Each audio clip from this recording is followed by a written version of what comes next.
What's up, guys? It's John with National Sports Entertainment, and I wanted to go into yesterday's games, of course, and then today's plays. So yesterday was an interesting one. We were able to get a 4-1. It was our first net negative day in quite a while. We've had a couple break evens and then mostly profitables. But one thing I always do is at the Hawks game, for example, here, and I always write like addendums. I personally won this game. I think most people did. But it did close at 3. So there's the people that at the end got clipped. So you'll see that I'm always going to rule it grade it as a loss, even if I didn't lose. Just to show people, even, going conservative and playing the worst, the system's still profitable. So yeah, I got the Hawks. I think most people in the Discord that I asked, nobody said they didn't hit it. It was a late movement one, but like I said, I always put the closing line, and that way, if even 10% of you didn't get it, we'll have a leg 3 for you there. So anyway, it wound up being a -5 day. Like I said, the Hawks would have made it about -2, -3, and like I said, the biggest payer was the Wizards. It was a good one, and I'm gonna start doing more money lines since we are doing 3 legs. But like I said, we're able to mitigate our bad days. Anytime we lose, a leg 3, which for hockey we have a couple days now. The Jets didn't go over for us, so anytime that happens, it's not going to be a great day. But it's good that now we're incorporating money lines, things like that, so we're able to, even sustain the not so good days, and then we just make the days that we do well even better. So that's what I'm trying to do, just expand our value. So right off the bat here, I'm seeing kind of a repetitive theme. Maybe I'm wrong here. This reminds me a little bit of the Celtics-Wizards game, and the line's kind of similar to me. And you could see, I think Buddy's still out for sure because I just checked yesterday, and it looked like he was definitely not going to be playing. I'm not sure about the others, so yeah, he's ruled out, and then Turner might be back, and Halliburton's out. So yeah, it's just odd to me. I feel like, again, this is not a great team, and these are the best, arguably like 2 of the best 3 guys on the team. So I feel like it's just 11's kind of life in Milwaukee. And I understand Middleton's out, but honestly, as long as you have Giannis, you're pretty good. You have Giannis, and they got Holiday. I think the public's going to slam them. So I do like the Pacers. I think 11's light, considering their injuries are worse, and 11.5. I just think that at the least the Pacers will cover, but I'm taking them for the win because of the playoff ramifications. Don't forget, I think they got to keep teams in the hunt here, so I think a win here makes a lot of sense for the Pacers, and it pays plus 460, so I like that. Here I like the Nets to cover. I don't think people think the Nets are blowing teams out. Maybe the Rockets, but even still, I think people just see the Nets as one of those gritty teams that barely wins games. So I don't see people slamming them with 10.5 points. I think more people are going to be on the Rockets just because it's usually, again, I feel like the 10 to 15 point range, or 10 or more I should just say, is really exclusive to a certain amount of teams. There's only certain teams that I feel like the people are confident to say, all right, I'll lay 10 points, the public. So yeah, the Nets I don't think are one of those teams. So I think, like I said, it might be like a 50-50, but I like the Nets for the cover. Here we got the Heat next, and I like the Heat still to win this game. I think I said this before. I think these 2 match up well in the playoffs. So to me, a 5-6 seed would make sense. The Heat obviously need a win to do that, and I think it would make sense to get these 2 as the 5 and 6. I don't see as many people on the Heat, anytime Jimmy's not in, and the Knicks have established themselves. So I like the money line for the Heat to win just because it's better odds. Here I like the Mavericks to cover. I'm not going to take the money line. I have a feeling they might lose another 2-point game because, let's be honest, that's just what they do. So I think there's a good chance that happens. Like I said, and people have been also bringing this up too, so it's not just me noticing it. People are starting to see the irony if the Mavericks and Lakers finished the 9 and 10 seeds, and one got bumped out in the play-in, and then the other one gets bumped out by the Thunder or something in the next round. That would be very interesting, and I do think something like that happens. So I like the Mavericks for the cover. I don't love them, but I do think way more people are going to be on the Sixers. And then Luka probably gets his technical this game and he gets suspended for the next game. Lakers, Bulls, I like the Bulls. I think Bev's going to, he said this back in February. I just want to knock LeBron out. I don't think they said that for no reason. I really think he's going to win both games. They'll both have the same record. You know how the NBA loves doing that. And I just think that, a lot of people are going to be on the Lakers thinking they're not going to lose again. Then we got Clippers, Grizzlies. Here I like the Clips.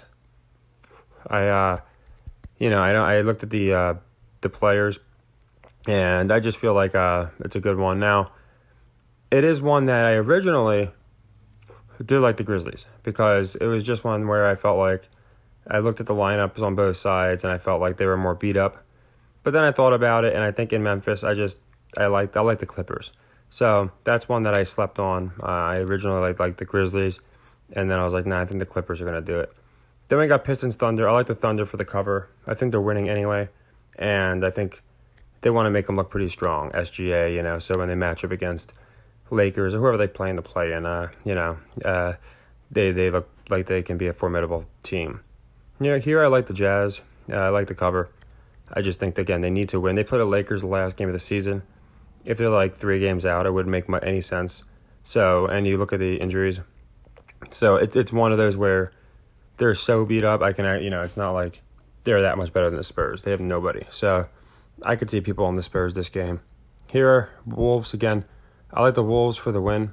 I just think that, a lot of more people are going to be on the Suns, and I like the value the Wolves are getting.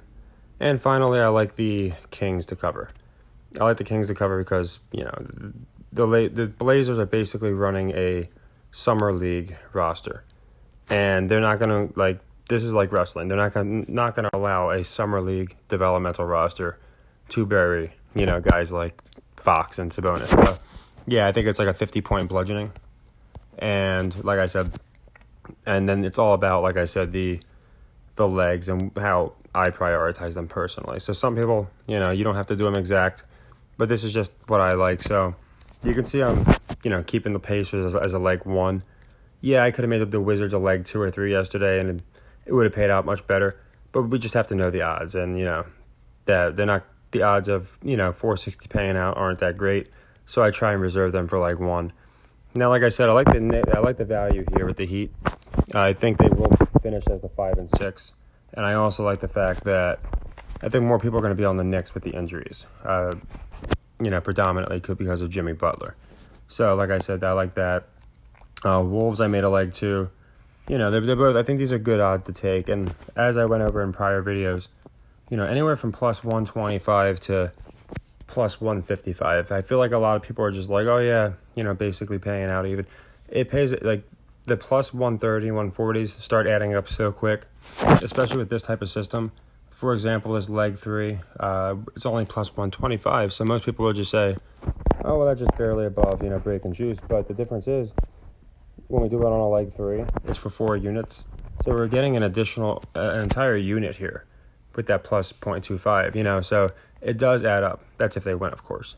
But my point is, don't underestimate when you get plus 130, plus 145. Those are good odds. It's not like, everything has to be plus 280. So Mavs, as I said, I took them for the cover. I could totally see them losing, but covering. So I went with them to cover instead of just winning the game. You could see I don't just take everyone to win because I think there's going to be I think Vegas does a good job of making it where you have win no covers and things of that nature. So here we had a push. This is a bit ago, Heat Hawks. So we'll just run here as leg 2 again. Again, if you ever get a push, all we do is we run the same one. So if it's a leg 2 and it pushes, then we run leg 2 again. And if it pushes again for whatever reason, we do it again. And then if we miss it, leg 3. If we get it, we close it out. So now you can see I got Clips, like I said. I like the Clips. I thought about it. I like it as a leg 1. Anyone I go back and forth on, I'm not going to make like leg 3. And the last leg 2 I have is the Jazz. And again, it's one of them that I went with the cover, obviously, because they're 4-point favorites. So I'm not going to take them to win and get crappy odds. So I do like them for the cover.